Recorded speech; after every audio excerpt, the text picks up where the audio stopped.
That was then. But now we have the technology to keep people alive for extended periods of time and maybe even indefinitely. We got the technology, but you see, there's there's profits to be made in certain sectors of the economy. You need bodies. You need the morgue. The morgue needs business. The funeral industry needs business. So they try to cater to all these businesses so that every section gets their piece of the pie, the economic wheel. That's the only reason why death is allowed, because of business. Death wouldn't even be in our vocabulary because technology is here to keep everyone alive. It's the truth. We have super high tech technology, medical technology, to keep everyone from dying. But see, and they tap into it a little bit, but uh, but see, there's certain groups that have to keep their businesses going. So they need cadavers, they need bodies. They need those bodies because they need to keep they need to keep selling caskets, and they need to keep selling. They have to. That's just the way it is. Business. Well, guess what? Death is not necessary anymore. We have we have we can keep people alive even without being touched with any kind of surgical tools. They know it.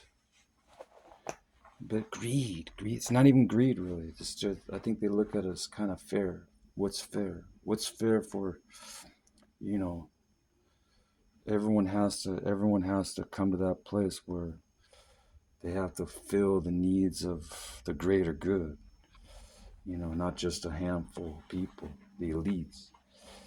But the elites get to live forever probably because all the power is held onto very tightly by a small majority of people, by a small number of people, and they live in the shadows. They're not even people seen on TV or heard on the radio. These are people who live in the shadows, and supposedly they've got a history of living for hundreds and even thousands of years, according to some theories that I've heard that the ancient kings of Babylon and Greece and Persia and Egypt may still be alive because they I don't know if they what they call it. It's not transhumanism. It's not transmutations. It's they're able to switch bodies. They can ride this frequency. These frequencies, like that's why when we look at the Egyptian hieroglyphs, they're doing all these hand gestures because they're riding a frequency. They got that bird there. They've tapped into it.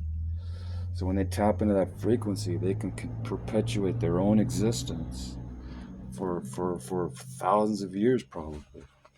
So they've done some research on this. Certain people that aren't part of mainstream science. They go into like these really ancient mysticism and ancient religious kind of philosophies, and how come these people live to be so long, so old? Hundreds of years. It's documented. Some of these people, hundreds of years, thousands of years, 1,000 years. Some of these people live 1,000 years old.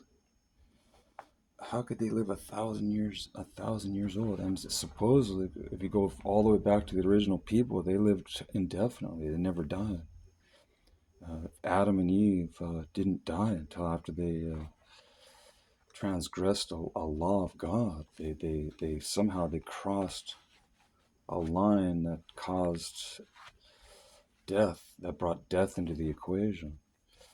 Adam and Eve, they call it in some cultures. They give different names depending on which culture you're talking. They have different names for Adam and Eve.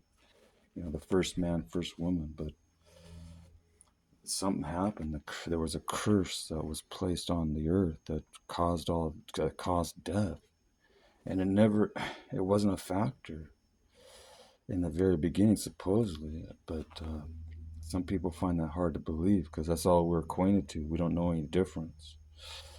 We're only going off legends and myths and ancient data that some people say, well, that's not true. That's just what they believed, or that's just an oral tradition that was handed down from one generation to another. But supposedly people have historically lived for long ages without being subject to disease or death or infirmities. And I believe it's quite possible that people can live in their original bodies forever. But there's what hinders. What hinders? There's profitability in death for some groups.